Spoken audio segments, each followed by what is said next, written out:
अस्सलाम वालेकुम। आज हम मौजूद हैं डॉक्टर सैयद नवाजुल हुदा के साथ। आप तो एक एक्टिव रिसर्चर हैं और एक रीजनल प्लानर हैं। अस्सलाम वालेकुम सर, कैसे हैं आप?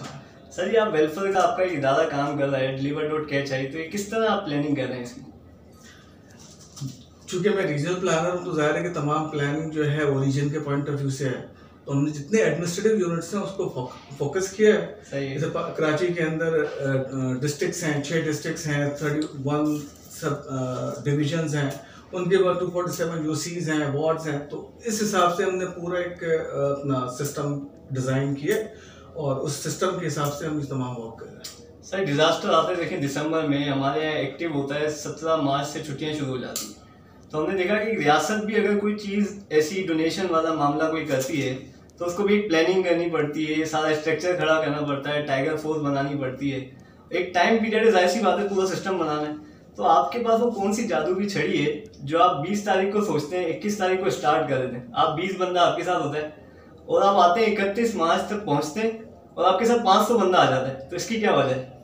देखिए, जैसे कि deliver.catch प्योरली प्रोफेशनल्स की टीम है। अच्छा। और ये वो प्रोफेशनल्स हैं जो कराची से मेजॉरिटी बिलोंग करते हैं और इन कराची के हालात से आप सब वाकिफ हैं। तो इन तमाम प्रोफेशनल्स ने जमा होकर यही प्लान किया था कि हमें ऐसा काम करना है कि अपने कराची को और पाकिस्तान को मजबूत करें। तो अल्हम्दुलिल्लाह ये प्लान तो डिजास्टर हो गया। प्लान हमारी मतलब शुरू से एक चल रहा है। पिछले साल भी हमने इस हवाले से काम किया था जब हमने ज़कात डिस्ट्रीब्यूट किया था। ठीक है। तो एक नेटवर्क हमारा काम कर रहा है और उस नेटवर्क में जो सबसे मेन और अहम तरीन बात है वो ये कि हमने लोगों को वॉलंटरीली सर्व करने का तरीका बताया। वो यही है कि जितने हमारे फ्रेंड्स हैं, दोस्त हैं, उन सबको यही कहा कि आपकी जिम्मेदारी है कि आप अपने इर्द गिर्द लोगों पे नजर रखें। ठीक है। तो हमारी कामयाबी की बुनियादी वजह यही है कि जो हमारे फ्रेंड्स हैं, जो मेंबर्स हैं, वो अपने इर्द गिर्द नजर रखते हैं, वहां से वो रिपोर्ट करते हैं, यहाँ से हम फंड जनरेट करते हैं और फिर जहां पर प्रॉब्लम होती है वहां ही फंड भेजा जाता है, वहीं से चीजें परचेज की जाती हैं और वहीं डिलीवर किया जाता है। तो हमने देखा है प्रोफेशनल जब आप जमा करते हैं तो उनको पैसा देना पड़ता है, 25-25, 30-30 हज़ार रुपये वाला आप बंदा फ्री में हायर कर लेते हैं। तो वो बंदा मिल कैसे जाता है? कौन सी आपकी ऐसी नजर है जो रियासत को भी नजर नहीं आती, आपको नजर आ जाती है? देखिए, ये डिपेंड करता है। असल चीज ये है कि आप अपना एक कैरेक्टर स्टैब्लिश करें। अच्छा। तो लोग आपके साथ काम करने के लिए तैयार हैं।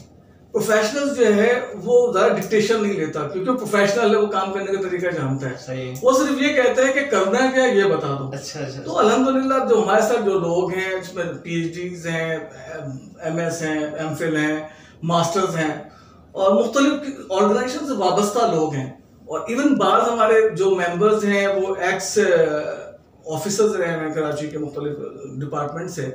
तो अल्हम्दुलिल्लाह एक प्लान के साथ वो काम कर रहे हैं। अब डिजास्टर मैनेजमेंट के अंदर इश्यूज है, अगर आप हमसे पूछेंगे तो हमारे नजदीक तो के NDA में मुकम्मल ही नहीं है क्योंकि उनके पास प्लानर नहीं है। ठीक है। तो आपने मुझे भी एक नेकी के काम पे रख लिया है, तो मैं अपना काम पूरा कर रहा हूँ, आपके साथ पैसे वैसे ले रहा हूँ या ऐसे ही काम कर रहा हूँ? नहीं, अल्हम्दुलिल्लाह यहाँ जितने भी लोग काम कर रहे हैं इंक्लूडिंग आप या कोई भी हो, बल्कि आप सब वो है जो पैसे देते हैं।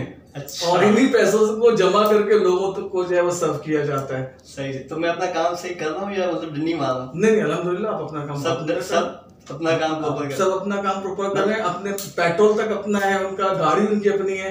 इवन हमने आज तक तकरीबन 13,000 तक जो हमारी रीच हो गई है डिस्ट्रीब्यूशन के हवाले से।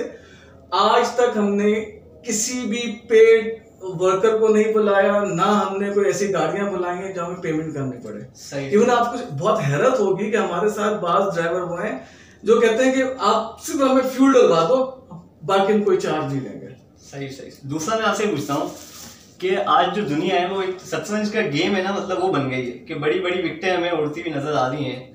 तो आप क्या कहते हैं कि उम्मत को आज एक नेशन नहीं बन जाना चाहिए जिसके ख्वाब अल्लामा इकबाल ने देखा, आपने कायदे आज़म जैसी लीडरशिप आई, तो अब इस उम्मत को एक लीडर की जरूरत नहीं है जो हमने माजी में देखे? देखिए, उम्मत को हमेशा लीडर की जरूरत होती है। सही। और लीडर वो होता है जो मैं नहीं होता, हम होता है। सही। क्योंकि उसका काम ही होता है सबको जोड़कर चले। वो लीडर में कभी मैं नहीं होगा। जिस लीडर में मैं हो जाए ना वो डिक्टेटर है, फिर वो अपनी रूलिंग की बात करता है। तो उम्मत हमारी जो बदहाल है उसकी वजह ये है कि इसे लीडर नहीं मिले, इसे डिक्टेटर मिले। सही। इस वजह से अगर आप उम्मत जो है वो मुशावरत पे आ जाए, क्योंकि अगर आप मुसलमान होने के से बात करते हैं तो इस्लाम का पूरा निज़ाम मुशावरत के ऊपर है। इस्लाम में आमरियत का तस्वुर ही नहीं है। सही, ठीक है। और आप पूरी जिंदगी देख लें तो रसूलुल्लाह की, तो उसमें आप सल्लल्लाहु अलैहि वसल्लम ने अपने तमाम मामलात मुशावरत के तहत अंजाम दिए। हालांकि नबी को जरूरत नहीं है, लेकिन तरबियत यही दी गई है कि आपने जो भी सोशल कॉन्ट्रैक्ट डिजाइन करना है, जो कुछ भी करना है, वो एक मुशावरत से करना है। और हर शख्स जो है वो अकाउंटेबल है और उसको किसी किस्म की इंडेमिनिटी इम्यूनिटी नहीं है। सही। सर हमने दूसरी बात एक और देखी, मैं आपसे 1 साल से आपके साथ थोड़ा थोड़ा काम कर रहा हूँ, बहुत कुछ सीखने को मिला कि रिसर्च कैसे करते हैं।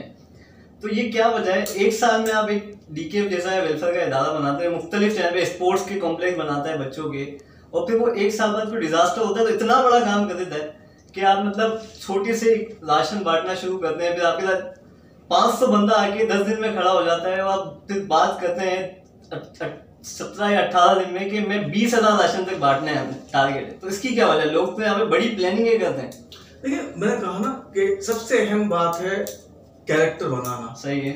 जब आप लोगों पे एक अपना ट्रस्ट जो है बना लेते हैं तो लोग देख रहे हैं। अब हमारे पास बहुत सारे जो यकीन करें जो डोनर्स हैं वो हैं जो पहले शायद डोनेशन नहीं देते थे इस तरह से, लेकिन वो खुद आते हैं, डोनेशन देते हैं और साथ साथ उसे डिस्ट्रीब्यूट भी करते हैं। सही सही। तो वजह यह है कि हमारा जो मेन फोकस है वो है ओनरशिप। सही है। क्योंकि जब तक आप ओनरशिप नहीं लेंगे कि आप एक अपनी एक हैसियत रखते हैं, हम जो लोगों से कहते हैं कि आपकी एक हैसियत है, आप अपने आप को कमतर ना समझें, तो लोग जब ओनरशिप ले लेते हैं तो हमारा काम आसान हो जाता है।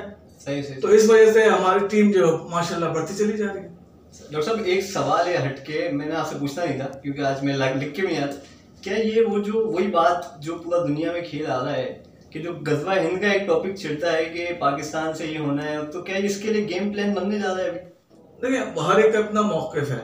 अगर आप मुझसे कहेंगे तो गजवा हिंद हवाले से 2-3 अहादीस हैं, इससे ज़्यादा नहीं है। तो मैं उसको ये कंसिडर करता हूँ कि आप इस बात को क्यों नहीं मानते कि मोहम्मद बिन कासिम जो आए थे तो वो गजवा हिंद हो गए। अच्छा ठीक है। अब किसी गजवा हिंद के मतलब आपने मुसलमानों की हुकूमत होगी और उस हदीस में आप देखें तो वो कहते हैं कि अगर मैं जिंदा रहा तो मैं इसमें तो करीब तरीन दौर लिया जाएगा, ना कि आप बहुत दूर का दौर लेंगे। तो गजवा हिंद की जो फिलॉसफी है वो आप उसको मोहम्मद बिन कासिम के साथ क्यों नहीं जोड़ते? सही सही।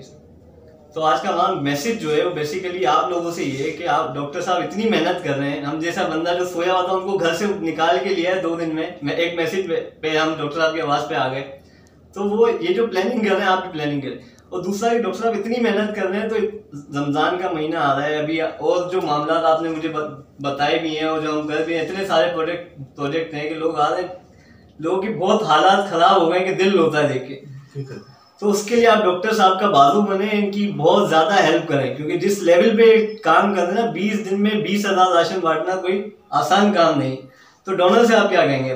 मैं तो सिर्फ ये कहूँगा डोनर से कि आप किसी तंजीम पे, ये एक ऐसा काम है जैसे अगर मैं आपसे कहूँ कि एक वाक़या सुनने में आया कि खातून ने जो है वो खुदकुशी कर ली, आप बिलीव करें कि जो हमारे यहाँ मेंबर्स हैं वो रो पड़े कि कहीं हमसे तो कोताही नहीं होगी।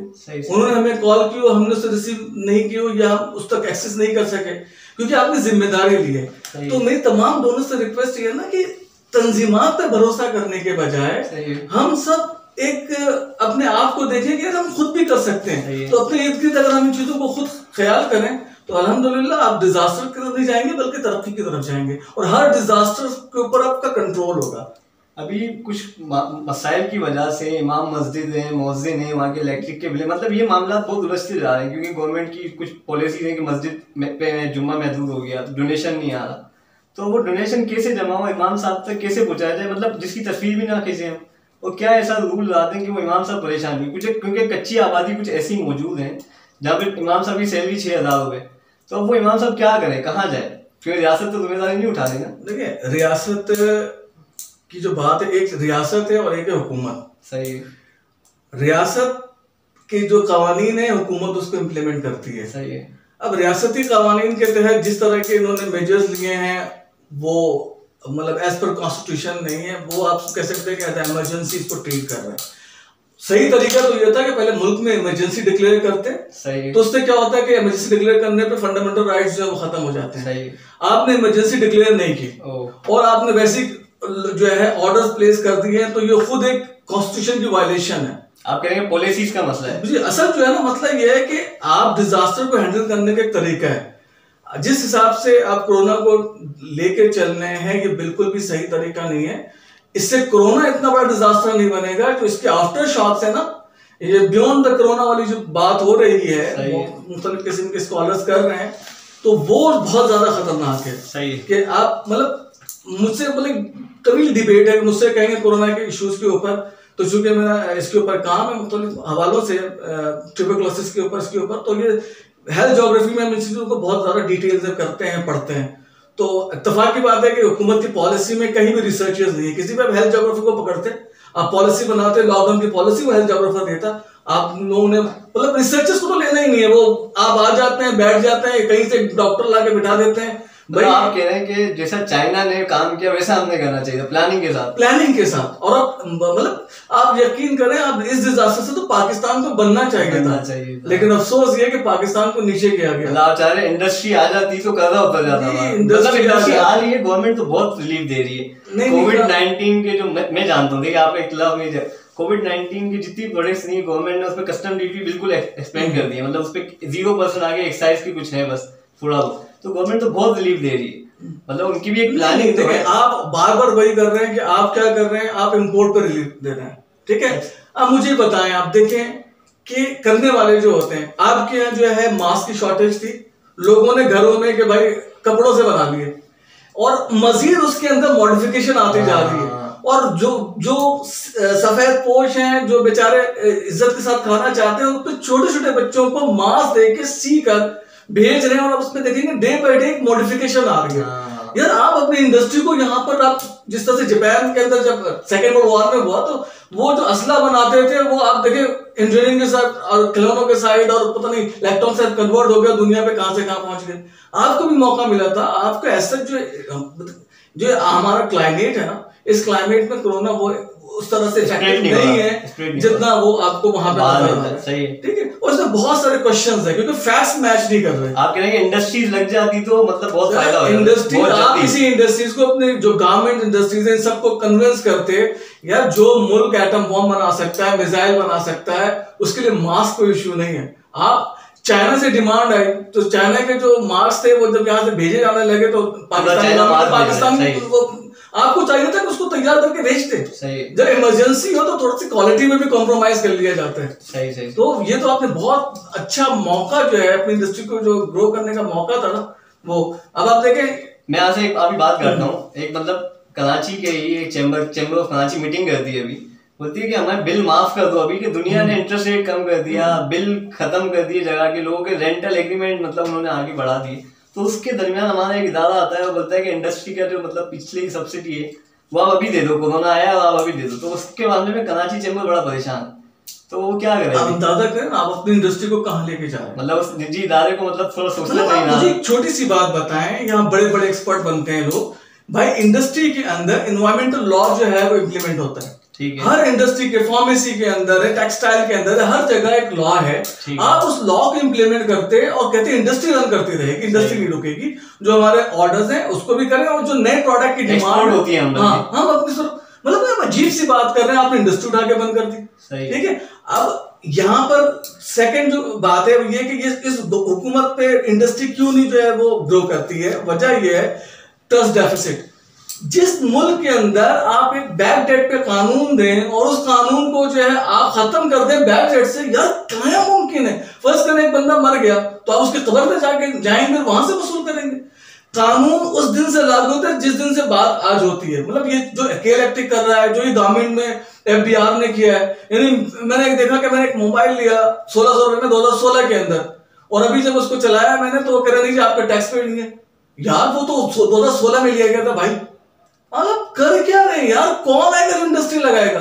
आप इतना इनके ट्रस्ट डेफिसिट है, आप उसको कमी नहीं कर रहे हैं, आप बढ़ाते चले जा रहे हैं। और फिर आप अंदाजा करें दुनिया के अंदर, जैसे आपने बताया कि हर एक ने रीस्केड्यूल किया, कर्जों का रिलीफ दिया गया है, मुख्तलिफ मैंने इंटरेस्ट रेट नीचे लाया गया। और हमारे यहाँ प्राइम मिनिस्टर कहते हैं कि जी मुल्क बहुत बड़े क्राइसिस में जा रहा है, हमें पेमेंट करनी है। यार आप भी बात करें दुनिया से, आप पहले तरफ से बात करें, सबसे करें कि भाई हम इस वक्त पेमेंट करने की पोजीशन में नहीं है। दुनिया क्यों नहीं सुनेगी? लेकिन आप खुद अपने डॉलर रेट को जो है 58 से 68 पे ले जाए, मतलब कर क्या रहे हैं? और आप बार बार ये कह रहे हैं कि हम बहुत बड़ी तबाही की तरफ जा रहे हैं, तो आप मेंटली लोगों को प्रिपेयर कर रहे हैं कि तबाह हो जाओ, ना कि आप कहें कि नहीं हम होती ना बात। लीडर का काम ये होता है कि वो आपसे ये नहीं कहे कि सुकून जो कब्र में मिलेगा, वो ये कहे कि इंशाल्लाह हम आपको ऐसा करके देंगे, आप कब्र में भी सुकून से जाएंगे। देखिए नजरियाती इख्तिलाफ हर जगह होता है। मैं समझता हूँ कि माजी की गवर्नमेंट से तो बहुत बेहतर गवर्नमेंट है, इदारे भी बहुत बेहतर है, इदारे स्ट्रांग हो रहे हैं, वो सारी बात आपकी अपनी जगह। अच्छा अब आखिरी बात है, तो आप उम्मत को क्या मैसेज देना चाहेंगे अभी? मैं तो उम्मत को ये मैसेज देना चाहूंगा कि देखिए, बहसियत मुसलमान हमें मौत का खौफ नहीं होना चाहिए, ठीक है? जो प्रिकॉशंस हैं उसको फॉलो कर लें। अच्छा, जो जितने भी प्रिकॉशन कोरोना की हैं वो सब के सब हर मुसलमान डेली बेसिस पे उसको कहा गया कि वो ये करे, सही है, ठीक है? इसमें आप एक इजाफा करते हैं मास्क का, ठीक है? आप लोगों के एक्टिविटी करें। और देखिए इसके एक तरीकेकार होता है। तरीकेकार ये था कि अगर कहीं से कोई आपको एक मुतासिर नजर आता है, सही है, आप फौरन उसकी जो है जो पेशेंट की जो डेमोग्राफी एक मेडिकल हिस्ट्री है उसको बनाए, उसको बनाकर जो है आप अपलोड करें, ताकि रिसर्चर उस पर काम करें कि यार किस तरह के लोग जो हैं जो इससे मुतासिर हो रहे हैं, क्या एज ग्रुप है, इनकी पुरानी प्रॉब्लम्स क्या है नहीं है, एक अंदाजा हो। यहाँ पे कहीं भी क्लियर पिक्चर ही नहीं है पूरे वर्ल्ड के अंदर कि जो मुतासिर हो रहा है उसकी मेडिकल हिस्ट्री क्या है, ठीक है? अब मतलब एक इंतहाई अजीब बात है कि दुनिया कह रही है कि ओल्ड एज जो है वो मुतासिर हो रही है। पाकिस्तान में जफर इकबाल साहब कह रहे हैं कि नहीं, पाकिस्तान के अंदर जो है यंग एज है। मतलब पाकिस्तान में अब हर चीज, मतलब अगर आप कह रहे हैं ना कि हुकूमत की अगर आप बात कर रहे हैं तो हुकूमत की बुनियाद जो होती है वो ट्रस्ट पैदा करती है। हुकूमत जब ये कहे कि हम यू टर्न है तो वहां ट्रस्ट नहीं होता, तो एक हुकूमत की कारकर्दगी वहां पर ही चैलेंज हो जाती है। सही है। तो डॉक्टर जफर इकबाल साहब ये बात करें, उन्होंने एविडेंस दिए, दुनिया तो ये सुनकर उसको परेशान होना चाहिए कि ये क्या हो रहा है कि सब जगह ज़ईफ लोग, बूढ़े लोग मुतासिर और पाकिस्तान में जाए। ये तो इंतहाई टर्निंग पॉइंट है, रिसर्च में एक टर्निंग पॉइंट है कि आपने कैसे बात कर दी। फैक्ट्स नहीं है, कोरोना के फैक्ट्स नहीं है। अगर देखें आप जितने भी हेल्थ जोग्राफर से कांटेक्ट करते हैं ना, वो आपको ये बताता कि कहीं भी कहीं इंसिडेंस हुआ है आप उसकी लोकेशन बताएं, जहां लोकेशन निकला उस लोकेशन को, उस गली को लॉकडाउन करें। हर आदमी आपके साथ कोऑपरेट करता, ठीक है? चीजें आपको जो है रुक जाती वहां पे। अब अगर आप ये कहते हैं छूने से होता है, तो भाई यहाँ पे बिलियंस ऑफ रुपीस वो लोग के हाथों में घूम रही है, ठीक है जी? उसके ऊपर कोई आप देख लें, जुड़िया बाजार में अब तक कोई हमें नहीं मिला कि दुकानदार मर गया जो रोजाना लाखों रुपए गिन रहे हैं। हमें कोई हमारे यंग जनरेशन का, हमारा बहुत यूथ का फायदा है। अच्छा, फिर हमारे यहाँ जो डेंसिटी है ना, पॉपुलेशन डेंसिटी ये है, वो यूरोपियन नहीं है। अब स्वीडन, डेनमार्क, अमेरिका की डेंसिटी अलग है और हमारी डेंसिटी जो एक घर में 20-20 लोग हैं। अब मैं गार्डन की बात करूं, गार्डन के अंदर हमने एस्टिमेट किया था कि 1 स्क्वायर किलोमीटर पे जो है मोर देन 80,000 लोग रहते हैं। अब तस्वर करें 80,000 प्लस लोग। यार अगर ये इस तरह की एपिडेमिक हो तो वो तो 80 लोगों को मर जाना चाहिए। फिर ये इस तरह से अगर लगने वाली बीमारी है तो पूरे के पूरे घर को एक सिंपल वायरल आता है, एक क्लाइमेट चेंज, वेदर चेंज की वजह से, तो बच्चा भी बीमार होता है, वालिदा भी बीमार होती है, वालिद साहब बीमार होता है, भाई भी। ये कैसा है कि जो छूने से लग भी रहे लेकिन फैमिली के कौन सा शख्स है उसको हो रहा है, बाकियों को नहीं हो रहा। पहले आपने नहीं, देखिए मैं ये नहीं डिनाई नहीं कर रहा, मैं ये कह रहा हूं जब आप फैक्ट्स नहीं देंगे ना तो रिसर्चर कभी बिलीव नहीं करेगा। आपको डेटा देना चाहिए, आपको तमाम डेटा तक। मुझे ये तो पता हो कि यार आपने कहा जायरीन का मसला है, जायरीन अगर आपने कहा जायरीन का मतलब 80,000 है वो पेनिट्रेट कर गए, तो भाई वो जायरीन अगर गए तो 14 दिन के बाद तो डिजास्टर होना चाहिए था। अगर जायरीन से इतना कुछ इशू आया नहीं हुआ। आपने कहा तबलीग का मतलब, तबलीग पे 2 लोग गए थे तो भाई वो सब लोग घरों में चले गए, उनके पूरे घर मुतासर होने चाहिए थे, ऐसे नहीं हुआ। तो ये मतलब कहने होगा, लेकिन चूंकि आपके फैक्ट्स ही नहीं है, वो कहीं से उनकी क्रेडिबिलिटी जो है वो बन नहीं पा रही है। तो इस तरह से सवाल होता है रिसर्चर की तरफ से। तो रिसर्चर हर पहलू से चीजों को देखता है। तो हमारा जो मामला है वो यही है कि आप चीजों को सही से, स्वीडन ने भी अनाउंस कर दिया कि हम लॉकडाउन नहीं करेंगे। अब स्वीडन के अंदर रशिया में नहीं हुआ, तो वजह अफगानिस्तान में नहीं हुआ। मतलब अफगानिस्तान, आपको मैं बताऊं कि हमारी जो मिनिस्ट्री ऑफ हेल्थ जो है नेशनल हेल्थ जो है उसकी वेबसाइट पे पहले फाटा को अपडेट किया जा रहा था। सही है। और वहां पे मुसलसल पेशेंट 0 आ रहे थे, उन्होंने फाटा ही निकाल दिया। सही है। अच्छा, जहां पर लोगों का कल्चर ही डिफरेंट है वहां पर ये चीज नहीं है। अफगानिस्तान को बहुत मुतासिर होना चाहिए था। अच्छा, तो अब मैं जिससे भी पूछता हूँ, मैं ये नहीं कह रहा कि नहीं होगा, लेकिन पूछता हूँ इटली जैसा मुल्क परेशान हो गया। आप मुझे बताएं, यहाँ पर इस वक्त जो है सोशल मीडिया का दौर है, आपको पता है कि पता नहीं वो चाइना में कहीं पे जो है वो बहुत सारे जानवर को दफन किया गया, तो वो ना पूरे मतलब दिखा रहे हैं हजारों जानवर इनकी वजह से हुआ, फला हुआ। ठीक है, आप मुझे सिंपल सी एक बात बताएं, वुहान के अंदर वो 800 साल से चाइनीज चमगादड़ों का सूप पी रहे हैं, एक दिन में कैसे हो सकता है? ठीक है, उसके बाद वहां पे लॉकडाउन हो गया, सब WHO ने जो है वो वर्ल्ड हेल्थ ऑर्गेनाइजेशन ने कहा कि जबरदस्त चाइना ने किया। चाइना ने किसी इतना 1 अरब 40 करोड़ के मुल्क के अंदर एक चीज नहीं फैल रही, वो चीज ईरान कैसे पहुंच जाती है, वो चीज इटली कैसे पहुंच जाती है? अफगानिस्तान में केसेस हैं कुछ, बहुत कम है। चाइना से एक चीज शुरू होती है और चाइना में ही नहीं फैल रही तो दुनिया में कैसे और जगह फैल गई? अच्छा, फिर जबकि WHO ने कहा कि जनाब ये वबा है, तो भाई वबा के लिए तो हर मुल्क को तैयार करना चाहिए अपने आप को। कि जर्मनी चांसलर कहते हैं कि जनाब वो 70% लोग मुतासिर हो सकते हैं, क्या है? अच्छा, फिर हमें लाशें नहीं देखने को मिल रही। जो प्रॉब्लम है ना वो ये है कि शक क्यों होता है यार? अगर हजार लोग मर रहे हैं मामूली बात नहीं है, उन 1000 लोगों को आप ठिकाने कैसे लगा रहे हैं? आप उनकी लाशें तो दिखाएं। मतलब दुनिया को आप बोले सवाल दुनिया के सवाल निशान है कि 1000 भाई लाशें कहाँ डंप कर रहे हैं? दिख रहा है, इटली की वीडियोस आती है बाकायदा, परेशान है, प्लास्टिक बैग बना के। प्लास्टिक वो तो आप देखिए, सोशल मीडिया देख रहे हैं ना। सही है, आप तो मीडिया में देख रहे हैं, आपको पता है कि मीडिया कितनी टैम्परिंग है। मैं ये नहीं कह रहा कि सब गलत है, मैं हरगिज ये नहीं कह रहा, मैं ये कह रहा हूँ फैक्ट्स मैच नहीं कर रहा। फैक्ट्स मैच नहीं कर, चलें सही, चले बस आज के लिए इतना बहुत है। आखिरी सवाल, आप कुछ मैसेज दे दें जो देना चाहें अपनी तरफ से। किसी भी डिजास्टर से निपटना है, हमें चाहिए कि एक दूसरे का ख्याल करें, ट्रस्ट करें, एक दूसरे पे ट्रस्ट करें, प्लानिंग खुद बन जाएगी। वैसे एक मैसेज है भाई आपके लिए। Thank you so much.